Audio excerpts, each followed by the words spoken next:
Chaque plafond a été démoli, on passe tous les câbles. Bonjour à tous, bienvenue dans cette nouvelle vidéo où j'ai le plaisir d'accueillir Olivier. Bienvenue dans la vidéo Olivier. Merci, bonjour.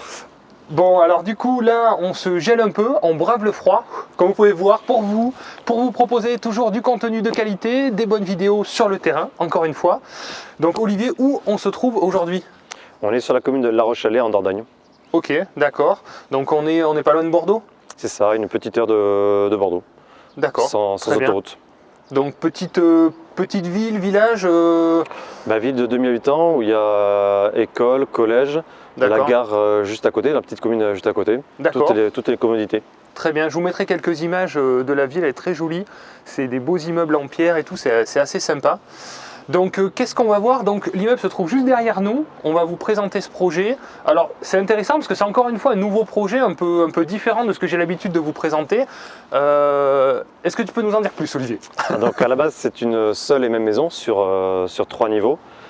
Où ce qui est intéressant, chaque niveau a ses toilettes. D'accord. Donc pour une seule et même maison c'est assez rare. Et avec la cliente on a eu le projet de faire une division de 3 logements. D'accord, très bien. 3 logements sur chaque niveau et c'était une vision assez facile. D'accord, très facile. Tu vas nous raconter tout ça en détail. Donc 3 niveaux, 3 appartements. Je crois que c'est un T1 en bas, un T2. Un T1, un T2 et un T2 bis à l'étage. T2 avec une mezzanine, chambre mezzanine. Bon, on va tout vous expliquer dans cette vidéo, tous les détails, toutes les formalités aussi pour créer une division, l'aspect technique, puisque là on est en cours de travaux, donc c'est assez intéressant aussi à vous montrer. On est à peu près au milieu des travaux, c'est ça? Ouais, au milieu, sachant que Enedis passe la semaine prochaine pour déposer les compteurs Linky. Bon, donc l'électricien va falloir qu'il accélère un peu. D'accord, bon, ça marche. Donc Olivier, je ne vous ai pas dit, mais est conseiller chez Projet Locatif et c'est le projet d'une cliente. Mais maintenant, si vous êtes sur la chaîne quand même depuis un moment, vous savez que je vous fais un petit tour de France des conseillers et des projets qu'on peut proposer. Donc j'essaye de vous proposer et de vous montrer des projets un peu différents, des immeubles, des maisons, des appartements. Vous savez qu'on fait différents types de projets. Si vous voulez en savoir plus et que vous voulez aussi qu'on vous propose des investissements rentables, vous avez un lien dans la description, notre site internet projetlocatif.fr. Et puis on peut vous aider donc du coup à passer à l'action, comme le fait Olivier et 120 conseillers spécialisés répartis sur toute la France. Allez, c'est parti, on va sur le terrain? Allez, on y va. C'est parti.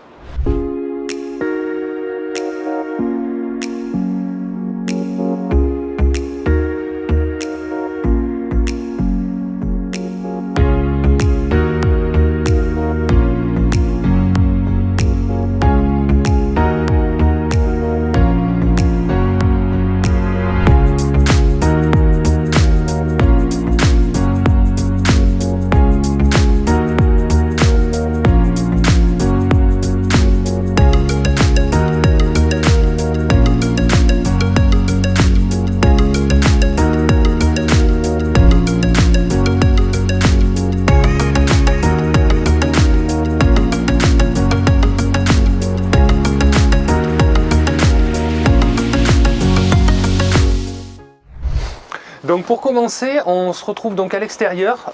Qu'est-ce qui va être modifié à l'extérieur? Est-ce que tu as, du coup au niveau de la toiture, qu'est-ce que c'est? Elle est en bon état? Tout a été vérifié? La toiture, elle est en bon état, il n'y a aucun souci. Ouais. Et au niveau de l'aspect extérieur, on va changer toutes les menuiseries. Faire un double vitrage PVC. D'accord. Donc ça, il n'y a pas de souci. Tout va être changé, on va garder quand même les volets. D'accord, ok. Bon, la façade est propre après. Hein. La façade est propre et après Enedis va faire comme le projet à côté, ils vont passer en façade pour passer toutes les gaines. Ah oui, on voit, effectivement, d'accord. Toutes les gaines et les goulottes. Tout passe en extérieur. Tout passe en extérieur, ce sera beaucoup plus simple et c'est un coût, une belle économie pour la cliente. D'accord, ok. Le budget par rapport à ça Alors en général, on est là, on va poser 4 compteurs Linky, donc 3 logements plus 1 pour les communs. D'accord. En général, on est aux alentours de 1 500 € le compteur. Donc là, on aurait dû être à 6 000 €. Et là, Enedis, on va être à 4 500 à 5 000 € maximum. D'accord, très bien. Bon, pas besoin de colonne montante, donc intérieure, puisque tout passe à l'extérieur, c'est ça? Il y aura tout passe par l'extérieur, il y aura juste les répartitions à chaque niveau. D'accord, et chaque compteur sera dans les appartements, à chaque fois? À chaque fois, à l'entrée de chaque logement. Ok. Au-dessus des tableaux électriques. Sous les tableaux électriques. D'accord. Donc là, on n'est pas dans un secteur soumis aux architectes des bâtiments de France. Il n'y a pas eu besoin de faire des demandes spécifiques par rapport aux menuiseries, justement, entre autres. Non, on l'a bien sûr, on l'a déposé. Donc là, pour la division, on a déposé une EDP, une déclaration préalable auprès de la mairie, pour l'autorisation des 3 logements. Donc pas de problème pour les places de parking. On a vraiment, ils n'ont pas exigé de place de parking? Aucune exigence sur cette commune. Super, au contraire, ils sont très contents d'avoir des créations de logements. Ouais, toutes les communes devraient réagir comme ça. C'est vrai, au lieu de freiner, on amène des logements de qualité avec des gens qui vont rester en plus à l'année, c'est la location longue durée, qui vont consommer sur place dans la ville. Donc un like pour la commune, liker pour la commune, qui ne nous met pas des bâtons dans les roues pour une fois, donc c'est toujours appréciable. Donc une simple déclaration préalable de travaux. Voilà, pour le changement pour la création de logements. Et Enedis avait besoin de cette déclaration pour pouvoir créer et poser les compteurs. D'accord. Pas d'autorisation de la mairie, pas de création de compteurs. Bon, d'accord. Donc ça dépend à chaque fois des communes. C'est le service d'urbanisme de la mairie qui décide en fonction des secteurs et des régions, des autorisations et des contreparties. Donc des fois des places de parking, des fois autre chose, et des exigences plus ou moins importantes suivant les secteurs. Exactement. Ok, bon, très bien. Bon, on va voir dedans ce qui se passe. Allez, c'est parti. Donc déjà, petite cour extérieure qui est bien sympa. Ouais, petite cour commune. Très bien. On va mettre dans le petit espace le local poubelle pour chaque locataire. Très bien. Je ne sais pas encore si ça va être une seule poubelle collective ou chacun aura sa propre poubelle. D'accord, ok. On verra bien comment ça se passer. Bah, c'est vrai que c'est pratique, là, ça fait un petit coin, ça s'y prête bien, quoi. D'accord. Ok, donc là, ça sera l'entrée d'un appartement où on rentre dans les communs. Alors là, on rentre dans les communs et le logement du rez-de-chaussée, il bénéficie de 2 entrées. Une entrée par les communs ou une entrée par l'autre rue. Façade extérieure. Donc il y a deux entrées. Et après, chaque logement va rentrer par ici. D'accord, ok, très bien. Bon, bah allons voir dedans, parce que là on se gèle. Mais je sais pas, dedans il n'y a pas de chauffage. On va se geler encore dedans aussi. Donc là, on voit qu'il y a le compteur EDF qui va être là. C'est signalé. C'est signalé, c'est bien positionné pour le T1 du rez-de-chaussée. Ok, donc là on rentre donc dans le premier appartement. On voit, c'est bien parce que c'est délimité. Je vois il y a les cloisons qui sont en train d'être faites. Donc on peut assez facilement se projeter. Donc là, on a la partie cuisine, l'ancienne cuisine qui a été démolie et qui va être refaite entièrement. Ouais, très sympa avec la pierre apparente, là, c'est super joli. Ouais, la pierre apparente, la cheminée. On va garder le côté ancien et avec de la rénovation et du moderne. Ouais, mais ça fait le charme. Hein. Ça fait le charme, justement. Ce mélange ancien et moderne, moi je trouve ça magnifique. Du coup, les sols vont être changés? Alors les sols, elle ne sait pas encore trop la cliente ce qu'elle va faire. Elle verra à la fin des chantiers.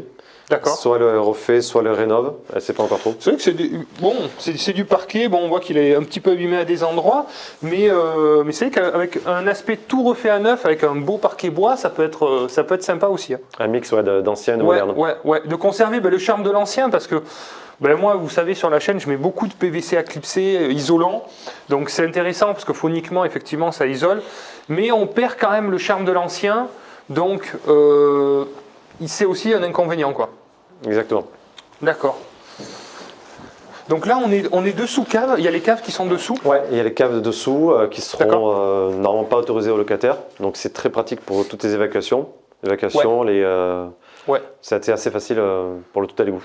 Voilà. Oui. C'est souvent ça. En plus, dans une division, c'est souvent les évacuations qui décident un petit peu. Ouais. Donc là, le fait d'avoir un vide sanitaire, on va dire ça, avec un plancher bois, c'est assez simple. On fait un peu ce qu'on veut. Ça, c'est pratique. Et ça, du coup, par rapport aux performances énergétiques, du coup, je ne sais pas si c'est isolé. Alors, pour l'instant, c'est pas isolé du tout. Mais il faudra isoler entre chaque poutre. Il faut vraiment le faire. Ouais, il faut vraiment le faire. Ça, je vous conseille dans vos rénovations. Vous savez que les normes sont de plus en plus exigeantes. Du coup, il faut y penser tout de suite. Même si mon avis sur le sujet, c'est que le diagnostic va encore changer, va encore évoluer. Parce qu'ils sont lancés depuis janvier 2022, là, vraiment, en application. Ouais. Et clairement, on se rend compte que 80% des logements en fait, seraient inlouables dans les 6 ans à 8 ans à venir. Donc c'est juste catastrophique, c'est juste impossible. La première méthode de calcul, c'était au mois de juillet. Oui. Qui a été modifié en fin d'année 2021, parce que là, c'était 100% quasiment des logements qui ne pouvaient plus être loués à partir de 2028. Donc, moi, je pense que ça va évoluer. Donc, en tant qu'investisseur, n'ayez pas peur de ça, on s'adaptera toujours aussi.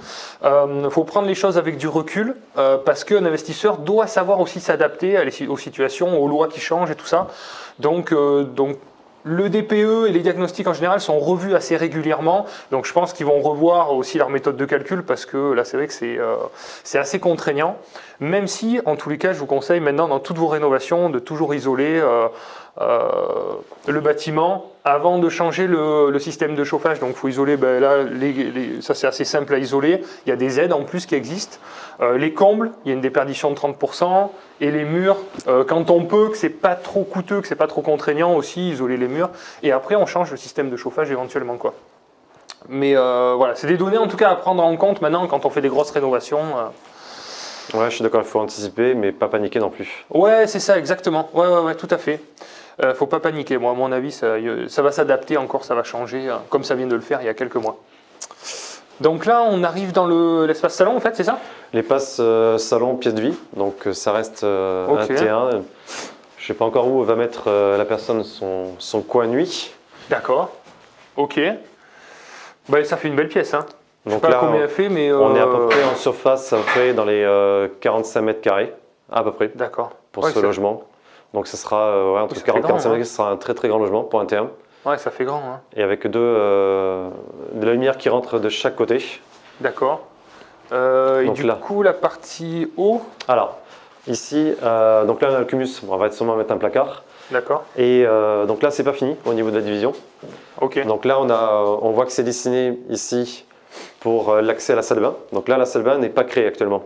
Donc ça sera derrière le chauffe-eau. Ça va être derrière. On va le voir dans les espaces de commun. D'accord. Mais on crée ici la salle de bain. Les toilettes sont déjà créées, la cuisine était déjà en place. Ok. Mais on crée ce coin-là. D'accord. Franchement, la pièce est hyper grande, hyper agréable, c'est lumineux. Il y a une belle hauteur sous plafond. On se sent bien, quoi.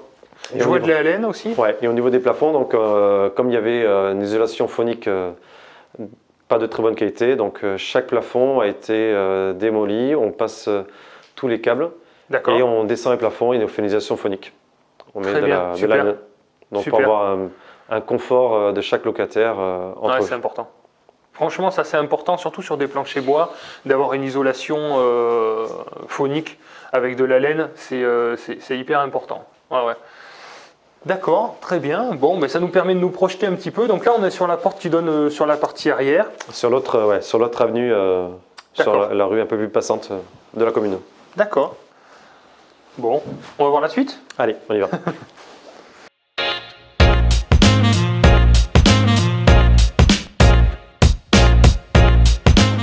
Donc là, on a les WC. Je vois que le tableau électrique est pas mal en fait. Il y a les disjoncteurs déjà. Alors, c'est l'ancien tableau électrique. Ah, mais oui, il va être changé. Qui va être changé. On a actuellement le compteur dans un placard. La semaine prochaine, ils vont supprimer le compteur. Ils vont le déplacer. D'accord. On va récupérer le même numéro de compteur. Donc, on va pouvoir économiser un consuel.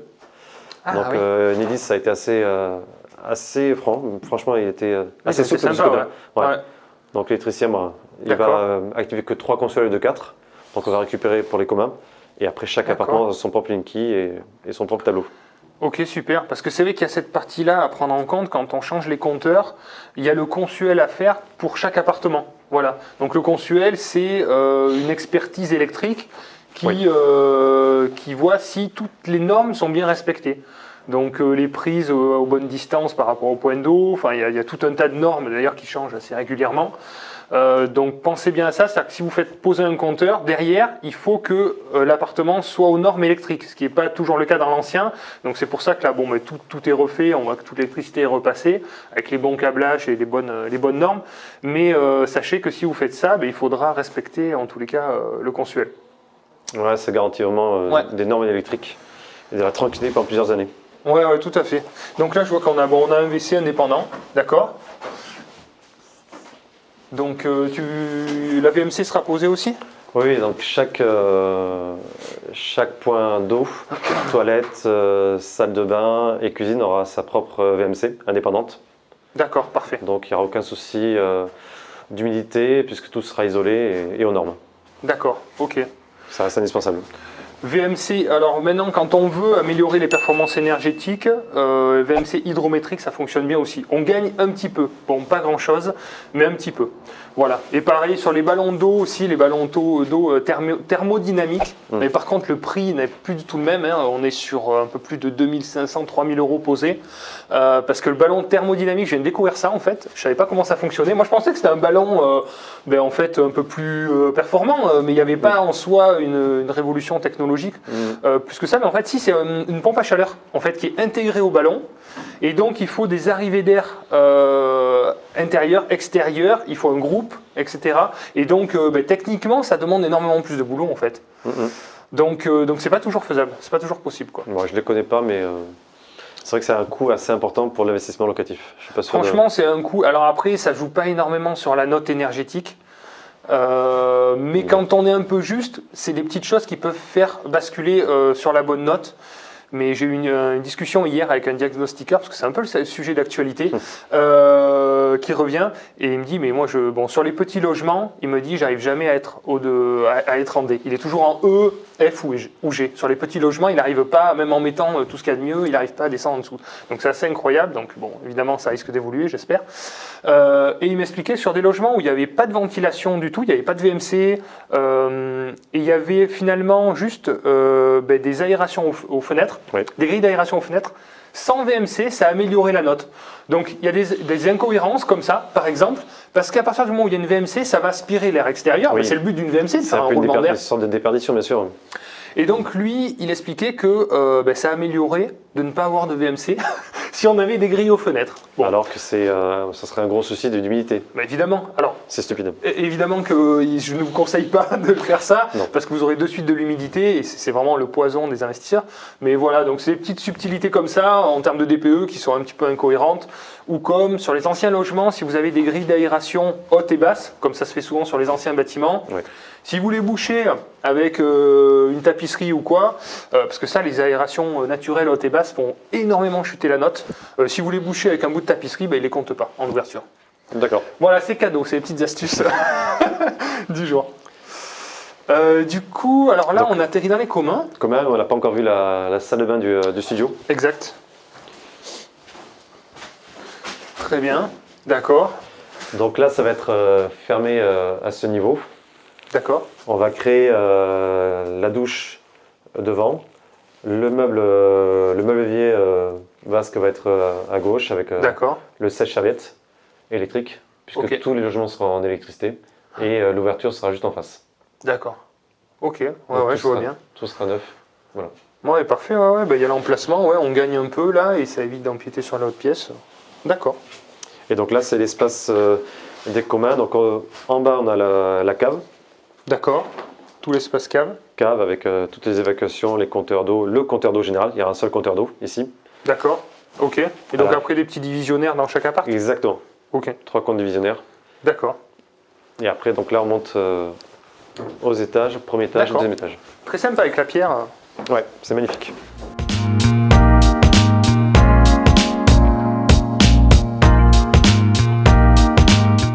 Donc là, on se trouve sur le premier niveau. Exactement, donc là, c'est le premier T2. On va dire le T2. Surface, pareil, entre 45 et 50 mètres carrés à peu près. 45 mètres carrés. Ça fait des beaux apparts, hein. C'est bien. Hein. Ouais, c'est surtout, il y a des très très grandes chambres. D'accord, très bien. Donc là, on rentre, on imagine bien la porte d'entrée ici, effectivement. La porte palière sera mise ici. D'accord. Derrière la porte, donc ici, on aura les... Ah oui, on voit les colonnes qui arrivent. Les GTL et donc le Linky et le tableau électrique. Ok. Tout sera fixé ici. D'accord, très bien. Et juste derrière, on a là, c'est les toilettes. Les toilettes, ok, d'accord. Les toilettes avec l'ancien tableau électrique qui va être enlevé. D'accord, ok. Parfait. Ouais, on a des grandes ouvertures avec le mélange de la pierre, super sympa. Très bien. Donc là, c'est la pièce commune du coup? On a une petite pièce de vie. D'accord. On avait, alors avant, on avait une cheminée. Ouais, une cheminée, on va dire un montant de cheminée. D'accord. Qui a été enlevé depuis très très longtemps. Et la cuisine, elle sera ici. Une petite cuisine d'angle. D'accord. Très bien. Ici, là. Donc ici, avec les évacuations, les arrivées d'eau ont été créées. D'accord. Ok. Bon, parfait. Je voyais le câble télé. Pareil au niveau après des télécoms et tout ça, la demande a été faite aussi. La ligne orange a été faite, la demande. Ouais. On est sur un coût, habituellement on a un coût de 1 000 € pour mes immeubles que j'ai créés. Là on serait sur 1 500 € parce qu'ils font directement l'arrivée de la fibre. Donc c'est pas plus mal. Donc là, moi j'ai un peu de mal à demander la fibre dans mes immeubles actuellement. Ouais. Mais là, on l'aura directement. On aura le câble. Toi c'est payant. Ouais, ils le font. D'accord, ça dépend des secteurs. Dans le devis. Ok, parce que moi sur mon secteur, je fais brancher mes immeubles pour l'instant encore gratuitement à la fibre. Moi aussi, je fais la demande, c'est gratuit. Oui. Mais là, apparemment, ils le font payer directement. D'accord. Ok, comme c'est une création. Ouais. D'accord. Mais je pense que c'est amené à changer. Donc c'est pareil, si vous avez des immeubles qui ne sont pas raccordés à la fibre, faites les demandes rapidement parce que je pense qu'au bout d'un moment, ça va devenir payant. J'ai eu un départ de locataire personnellement il y a 10 jours, 15 jours et j'ai eu la bonne surprise que le locataire ait fait la demande et la fibre est arrivée dans un de mes logements. Donc, j'ai pas réussi à le faire arriver dans l'immeuble, mais lui il a réussi à le faire arriver dans un seul logement. Il s'est branché directement. Directement. Et c'était un plus. C'était très bien. Alors ça dépend, je pense, des branchements de la rue. Si la rue, il y a un branchement proche, ils vont pouvoir se raccorder directement au boîtier central. Ouais. Et si c'est trop loin, effectivement, il faut mettre une sorte de répartiteur dans l'immeuble. Ça dépend techniquement. Moi, j'ai des immeubles où j'ai pas eu besoin de faire installer la fibre dans l'immeuble, puisqu'ils m'ont dit elle est raccordable directement dans la rue. Ouais. Donc, c'est à part de la rue et ça va directement au logement. Voilà. Mais ça dépend des organismes suivant les conventions et les secteurs. Moi, sur mon secteur, il y a Orange et il y a SFR qui installent la fibre. Donc ça, vous pouvez vous renseigner. Normalement, c'est des informations qui se trouvent assez facilement. Parce que la fibre, pour moi, je trouve que c'est hyper important d'avoir la fibre maintenant. Il y a de plus en plus de télétravail. Et les locataires demandent souvent est-ce qu'il y a la fibre, quoi. Donc c'est un critère important. D'accord, donc pièce de vie, la cuisine là. Bon, on imagine bien l'espace salon, une petite table à manger par là-bas. D'accord. Et là, la salle de bain est déjà créée en fait. Donc la salle de bain est déjà créée. D'accord. On a juste rajouté un cumulus. D'accord. Et après c'est qu'une rénovation. Ok, très bien. Il faudra bien sûr changer le meuble vasque, mettre un sèche-serviette électrique et mettre quelques meubles. Ok. Et une porte coulissante une porte à galandage. Ouais, très bien. D'accord. Et du coup, T2, donc une chambre. Voilà. Donc la chambre. D'accord. Elle est grande, hein, ça fait une grande chambre. Très grande chambre et pareil, on garde la cheminée pour le côté esthétique. Très joli, ouais, très sympa. Ça sera bien. Et la chambre est cotée de l'autre côté. C'est pas le côté avenue, mais côté assez calme, côté rue. Ouais. À l'arrière. Côté parking à l'arrière, ouais, très bien. D'accord. Ok, donc le chauffage, tout sera changé. Elle met de l'inertie. En général, c'est bien de mettre de l'inertie, ça passe bien au niveau des locataires. Ouais. C'est un peu économique. Je ne sais pas au niveau des diagnostics. Chaque diagnostiqueur a des avis différents. C'est mauvais. C'est mauvais, voilà. En fait, le problème, c'est que le gaz a augmenté à fond. Et donc, on nous dit maintenant, il faut de l'électrique. Sauf que, franchement, les radiateurs électriques, pour les DPE, franchement, pour la consommation, ça va. Mais les DPE ne reflètent pas forcément la réalité, malheureusement. Oui. Donc ça, encore une fois, j'espère qu'ils vont travailler là-dessus. Mais c'est ce qu'il y a de mieux, l'inertie fluide, c'est ce qu'il y a de plus économique, c'est ce qu'il y a de mieux en radiateur électrique. Les diagnostiqueurs préconisent pour les LED, pour les déperditions gaz, fuel ou bois. Mais bon, pour le locataire, moi je préfère franchement l'électricité, c'est beaucoup plus simple à gérer et ça coûte moins cher à entretenir. Ouais, tout à fait. Ouais. Parce que j'ai un logement avec chaudière gaz et je l'ai fait changer il y a 2 ans. Et ça coûte très très cher à changer. Bon, ça coûtait 4 000, 4 500 € plus l'entretien annuel. Exactement. Bon, l'entretien annuel normalement est à la charge du locataire, mais il y a toujours des problèmes avec les chaudières. J'ai préféré le faire faire. Très bonne idée. Payer les 100 ou 110 € tous les ans. Je le fais passer moi-même. J'estime que c'est dans le loyer, on va dire. D'accord. Mais au moins, je sais que quand j'ai récupéré le logement, la chaudière sera entretenue. Très bien. T'es tranquille. Ouais, très bonne suggestion. J'ai des immeubles où je fais ça. Je le mets dans les charges. en général. Et puis je dis, voilà, comme ça l'entreprise passe, elle fait tout l'immeuble. Et c'est plus simple, on est sûr d'avoir les attestations, parce qu'en tant que propriétaire, vous êtes responsable pour récupérer les attestations d'entretien des chaudières. Donc c'est votre devoir, c'est l'obligation du locataire, mais c'est votre devoir de vérifier que ça a bien été fait. Donc en cas de problème et en cas de sinistre, ben, justement, c'est à ce moment-là que les problèmes interviennent, donc c'est important de tout avoir. Surtout à ce niveau-là, avec le gaz, on rigole pas, quoi. Oui. D'accord, très bien. Donc là, je vois isolation des plafonds aussi, d'accord. Peinture, ça sera quoi au niveau des couleurs et tout ça? Ça a été décidé ou pas encore? Je sais pas, je pense que la cliente va partir sur des couleurs neutres. Ouais. On a quand même gardé, on garde quand même sur les portes l'ancien. Les portes seront gardées. Ouais, elles sont belles. Les portes en bois, donc ouais, elles sont très belles. elles ont été complètement décapées. Alors est-ce qu'elle va garder ce côté décapé ou les vernir, l'azuré? Elles étaient peintes? Non, elles étaient vernies? Moi je sais pas, mais c'est resté brut, c'est très joli. Le ouais. bois comme ça. Ouais, tout à fait. Ouais. Le résultat, en tout cas, ouais, ça a été bien poncé, c'est joli. Hein. Les fenêtres bois étaient très jolies aussi, hein. Mais bon, celle-ci, on voit clairement qu'il y a de l'humidité, que c'est pas du tout isolant. Et oui, c'est la condensation, ouais, tout à fait. Ouais. C'est dommage, mais bon, faut passer en double vitrage. Ouais, d'accord. Ok. Bon, bah, très bien pour ce logement qui me paraît pas mal.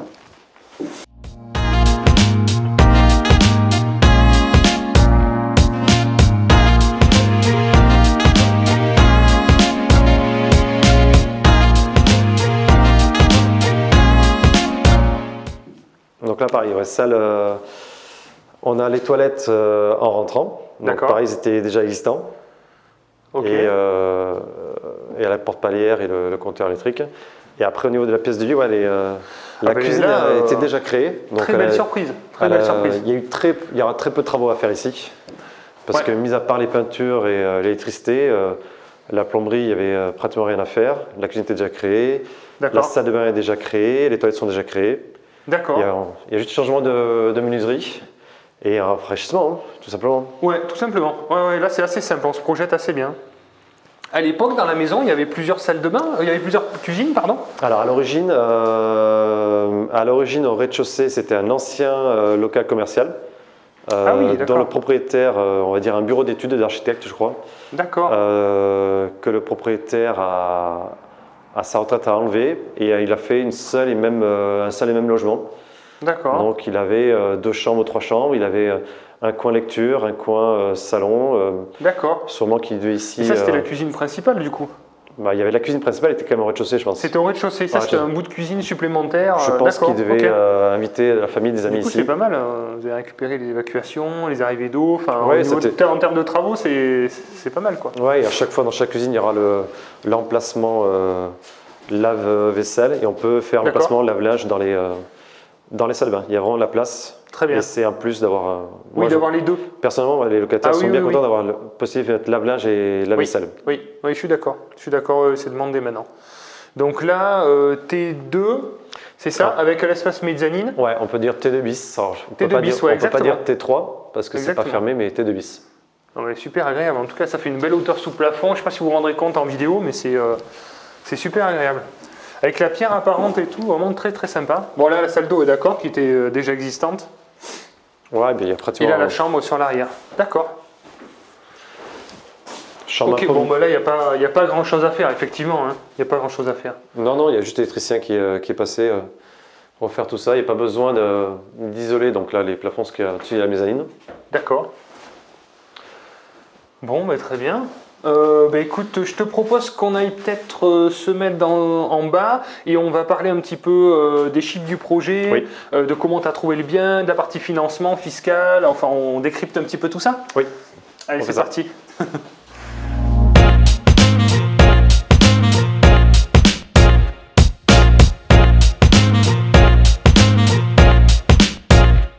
Donc Olivier, on va parler un peu plus en détail donc, de la partie financière, je suis sûr que ça vous intéresse.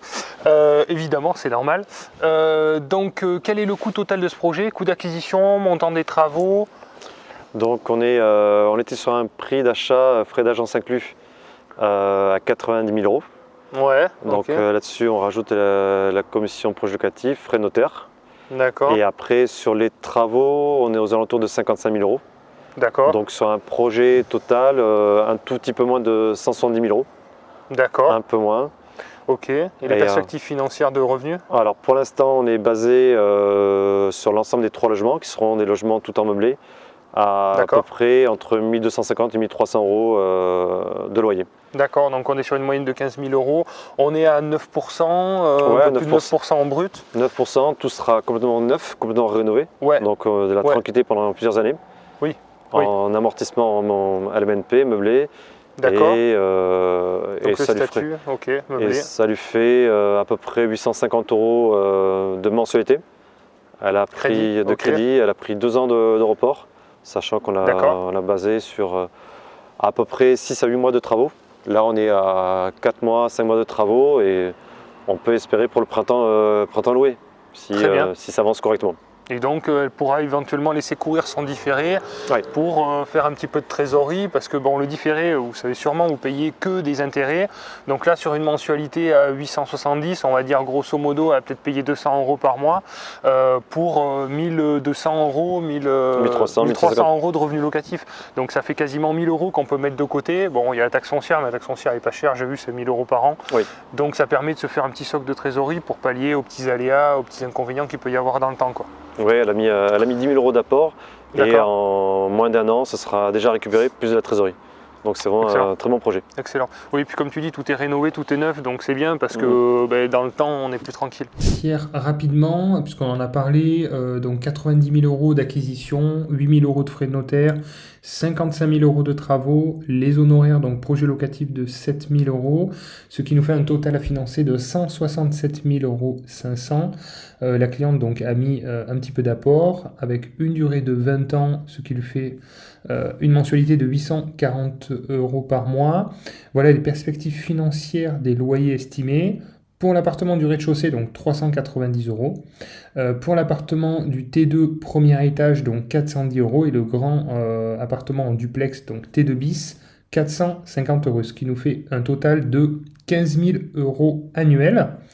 Et au niveau des charges, on a une taxe foncière qui est assez faible, de 1 000 euros, un peu d'assurance propriétaire non occupant, pas de gestion puisque la propriétaire va le gérer par elle-même, et donc le crédit immobilier, ce qui nous fait un total de 11 440 et donc un cash flow de 3 590 euros annuel, ce qui est intéressant avec un immeuble qui est entièrement rénové et qui sera exploité en location meublée. Donc le statut, tu nous en as parlé, donc achat en nom propre, oui. Loueur meublé non professionnel au réel, parce qu'évidemment quand vous faites de la création comme ça, là on est sur de la création de logement. Alors il y a toujours une façon de voir les choses, c'est que là on n'a pas créé de surface habitable, mais on a quand même créé des logements. Donc suivant l'interprétation de l'administration fiscale, moi je vous conseille d'adapter le statut. Donc quand vous êtes sur de la création, effectivement le loueur meublé non professionnel au réel est bien adapté, ou la SCI à l'impôt sur les sociétés éventuellement. Oui. Donc là c'est pas mal, donc on va pouvoir bénéficier de tous les avantages de ce régime, de tous les reports et les déficits du régime. Le financement s'est bien passé? Ça a été? Ça a été un peu long. Ouais. Elle a d'abord voulu passer par un courtier qui n'a pas trouvé le financement qui le convenait et elle est revenue sur sa banque à elle. Historique. Ouais. Le Crédit Agricole. Ouais, très bien. Qui lui a fait une très très belle proposition avec un joli taux. Super, très bien. Sur 20 ans, donc avec le différé de 2 ans. Voilà. Excellent. Bon alors, si vous faites appel à des courtiers, ça peut être une bonne idée, mais ne vous épargnez pas aussi de démarcher aussi des banques par vous-même. Voilà, j'ai vu tellement de personnes avoir des refus de prêt parce qu'ils comptaient sur une personne, sur un courtier, en disant c'est bon, je suis tranquille, j'ai donné mon dossier à un courtier, je m'en occupe pas. C'est une grosse erreur parce que les courtiers, et encore plus actuellement avec les nouvelles normes qui se sont resserrées, on a des conseillers qui sont courtiers, donc sur le trajet justement pour venir ici, j'étais au téléphone avec eux et ils me disaient justement, ils sont en train de s'écarter de leur métier de courtier pour développer l'activité projet locatif parce que clairement ils ont de plus en plus de mal, les banques serrent de plus en plus. Alors pour de la résidence principale ça fonctionne bien, mais pour de l'investissement locatif avec les taux d'endettement différentiels qui ne sont plus pratiqués, etc. Bon, les banques ferment de plus en plus les portes, en tout cas pour l'investissement locatif. Donc démarchez par vous-même avec un beau dossier propre. Si vous êtes client projet locatif, vous avez l'avantage d'avoir un super dossier. Avec tous nos clients, on fournit effectivement un dossier complet, on a d'excellents retours et c'est ce qui fait aussi la différence. Voilà, battez-vous, on ne défend pas un projet d'investissement locatif comme une résidence principale. Voilà, c'est un vrai business plan, c'est une mini-entreprise et donc il faut monter un vrai dossier complet. Ok, quel est le profil de l'acheteuse? Quel est son objectif? C'est son premier investissement? Son premier investissement, elle a acheté seule et en nom propre. Donc c'est une acheteuse. Elle avait un salaire, un CDI, un salaire correct, CDI depuis plusieurs années. D'accord. Elle habite à une bonne heure de route de son investissement. D'accord. Et on va dire que c'est pas vraiment, elle veut un peu de cash flow bien sûr, mais elle veut vraiment commencer à investir pour amortir, pour que les locataires remboursent le crédit. Et peut-être dans 5 ans, 10 ans, revendre et avoir une marge. Tout à fait. Récupérer en fait le gain, c'est à ce moment-là, c'est ce que je dis tout le temps, c'est le capital qui fait l'effet d'enrichissement, pas forcément le cash flow. Le cash flow, c'est souvent réutilisé. La réalité, c'est ça. Il y a des petits entretiens, des petits trucs, mais le capital amorti tous les mois. Là, elle va amortir peut-être 600, 650 euros de capital tous les mois. Encore, ça reste un petit projet. Alors, vous allez me dire, oui, petit pour toi, bon, peut-être, mais en tout cas, ce qui est bien, c'est de passer à l'action, de commencer, et après, petit à petit, éventuellement, d'augmenter. Donc félicitations à la cliente en tous les cas si elle regarde cette vidéo. Bravo pour la prise de risque entre guillemets, parce que se lancer sur un projet quand même comme ça, il faut le faire aussi au début. Bien que tu t'es occupé donc du coup aussi de l'aider dans toutes les démarches, tu m'as dit toutes les procédures pour les créations. Toutes les démarches, plusieurs devis, on a essayé de faire 2 devis par chaque corps de métier. Que ce soit plombier, électricien, menuisier, plaquiste, tout intérieur. Et on a pris on va dire, la meilleure entreprise à chaque fois, qui avait les meilleures garanties et qui était en fait compte à chaque fois les devis les moins chers et que ça se passe bien. D'accord. Bon, est-ce que tu peux nous dire, donc s'il y a des personnes qui veulent faire appel à tes services, rapidement, quel est ton parcours? Qu'est-ce que tu as fait en investissement? Et qu'est-ce que tu peux proposer, toi, comme type d'investissement? Qu'est-ce que tu as déjà vendu? Parce que ça a déjà bien fonctionné, ça fait pas longtemps que tu fais partie de l'équipe. Tu t'es lancé à fond dans l'activité, tu as quitté ton boulot et, pour te lancer pleinement à fond dans cette activité. Et je te félicite parce que franchement, tu te donnes à fond et ça fonctionne bien. Donc je suis super content que tu fasses partie de l'équipe aussi. Ça fait, alors moi, ça fait 1 an que je suis chez Projet Locatif. Donc j'ai commencé en début 2021. J'ai travaillé pendant 20 ans dans la restauration. J'étais maître d'hôtel sommelier sur Bordeaux. Donc j'habite Bordeaux, à côté de Bordeaux. J'ai pas mal investi depuis 6 ans. Mon premier bien, comme les clients, comme je l'explique, mon premier investissement, je ne connaissais strictement rien du tout, en recherche, en travaux, en locataire. Donc je me suis fait accompagner pour le premier investissement par un chasseur de biens. Donc je ne sais pas si on peut dire qui c'était à l'époque. C'était Guillaume. C'était Guillaume. Guillaume Levin. C'était Guillaume Levin. C'est mon associé. Guillaume Levin qui a trouvé mon premier petit immeuble de 2 logements au sud de la Gironde.